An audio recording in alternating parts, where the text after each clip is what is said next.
Here at the Beverly Hills Police Department, detectives say Harold Smith, the man who recently committed suicide upon questioning, is just one of many persons of interest. The financial crisis began in 2007 and has made a great impact in the lives of Americans. Toyota first announced the recall last fall that launched the largest auto recall in U.S. history. Kevin Rudolph just hit the stage and fans are fired up. You can count on waiting 2 hours, but that doesn't keep people from coming. Customers can still come out and purchase anything from a Douglas fir to a Noble. Mesha McDaniel reporting for CBS 2 News. This man may look familiar to San Fernando Valley drivers. He's Daryl Warden, a homeless man who begs for money at the same off-ramp every day. Warden says financial hardship led him to the streets. I had to pay child support. My wife took everything I had, so I had to pay all my money, so it put me in the dirt. Just a few blocks away, Sobo is able to buy food thanks to the money he receives from panhandling. I had guys call me over, and I thought they wanted to fight or something, and they wanted to give me money. Homelessness is widespread and growing with the recent downturn in the economy. The San Fernando Valley Rescue Mission in North Hollywood opens its doors to nearly 30 families per month. But not all homeless people seek help. Some people, honestly, they like to live on the streets because on the streets, compared to living here, they don't have to be held accountable by any rules. Where here, there's a lot of rules in place. The families are away right now, but will soon return to this room that sleeps 28 people. 17 miles away is Skid Row, where the streets are filled with trash and the smell of urine consumes the air. When I first came down here, I wasn't prepared. A lot of people are on probation or on parole. Many people in this area of downtown have substance abuse problems. Meanwhile, in the San Fernando Valley, Daryl Warden still begs at this off-ramp. I don't care what kind of weather it is, I stand right here. It's my job, I have to. I'm Mesha McDaniel for Valley View News. I'm not 100 years old, I'm 100 years young. There's the saying that age is just a number. Sylvia Dreyer has proven that to be true. She is a resident at Avant-Garde Senior Living in Tarzana, also a part of a growing trend across the country. There's no way I can keep up with her. There are nearly 30,000 assisted living communities in the United States, and nearly 1 million Americans live in these communities. Baby boomers are a large majority of residents. Senior living isn't what most would expect. Residents often find comfort in making new friends. I've made some wonderful friends here, and I'm very grateful that I'm here. 3 minutes away is a senior living referral agency called Accent on Seniors. The agency was developed to help families who are overwhelmed by decision making. Lori Solomon says families should prepare before moving. They really do need to have a handle on what the finances are, how much mom can afford on a monthly basis, and to understand their care needs. I visited with 87-year-old Jacqueline Bocal. She felt she had no other options after losing her husband. My husband died, and there was no place for me to go but senior living. I couldn't take care of an apartment the way I would like to take care of one. Downstairs, residents prepare for a game of bingo. Ann Howard is grateful to have her mother in assisted living. It just gives me an enormous peace of mind knowing that she's here and that she's got people that watch out for her. Marketing Director Christina Castro says families don't always realize the urgency to seek assisted living. The family's been in denial of that stage in their life where their parent can no longer take care of themselves. Many seniors face a bright future in their later years. In Tarzana, I'm Mesha McDaniel for Valley View News.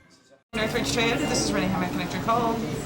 The calls at Northridge Toyota come in constantly. The dealership has been able to make repairs and keep the sales moving up by offering incentives to customers. Toyota first announced the recall last fall that launched the largest auto recall in U.S. history.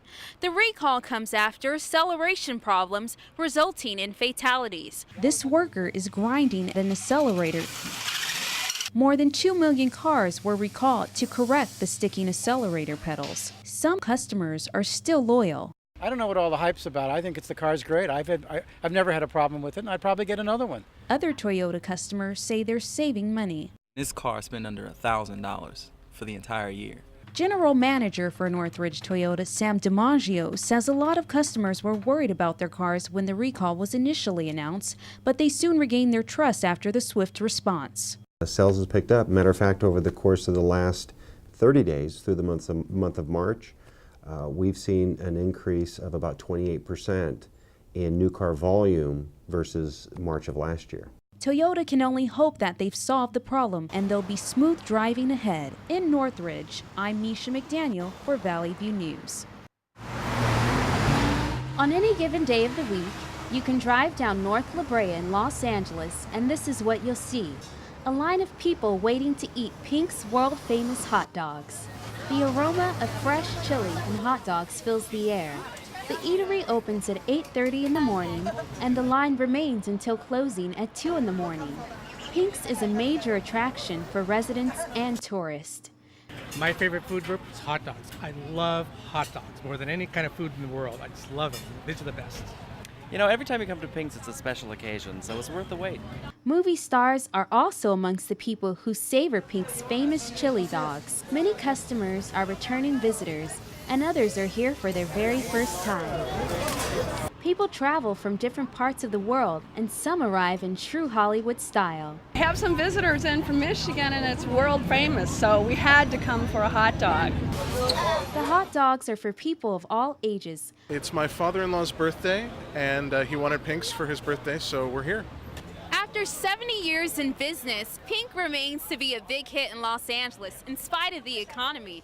People travel locally and outside of California. You can count on waiting 2 hours, but that doesn't keep people from coming. The franchise was established in 1939 by Paul Pink during the Depression. It was only a large-wheeled pushcart in those days. Now it stands as a small building that receives non-stop traffic and is the talk of the town. In Los Angeles, I'm Mesha McDaniel for Valley View News. Oscar fans will have the opportunity to claim a spot along the red carpet for next year's Oscar ceremony. Fans can apply online to take part in a random drawing for bleacher seats. Today we're going to be talking about women's perceptions of beauty and how the media helps shape that perception. You see these magazines, a lot of these women are covered in faces full of makeup and they're not natural. They don't wake up looking like this, and a lot of those covers are photoshopped. Dr. Thomas, why do you think people have an obsession with cosmetic surgery? Well, I think the media has pushed this concept of beauty, and it's been very effective. If you go back many years, beauty was totally different. Earlier this year, reality star Heidi Montag received a lot of criticism in the media for getting 10 procedures done in one day, and she was only 23 at the time. And she told Good Morning America that she felt pressured by the media to look perfect. So what were you thinking when you heard about that in the media, and what would you have done in that case and under those circumstances? Well, I was kind of surprised about the surgeon who decided to do 10 procedures on a young lady. Today we're going to be talking about an organization that is dedicated to the enrichment of African American students. And what convinced you that the group like the Village Nation would be necessary? Well, I think statistics convinced all of us of that. African American kids are not doing well in the public school systems. Can you tell me about your life as a youth and your connection to these young men? Sure. For many of the kids, I see myself reflected in their lives. What do you believe are some of the misconceptions about AIDS? Misconceptions are that, number one, if you contract it, that there's a magic pill and, I'll just take a pill and it'll go away. Why was it important for you to dedicate your time here tonight? Wow. Well, AIDS affects all of us. I have 2 good friends from high school that died from AIDS in their 20s.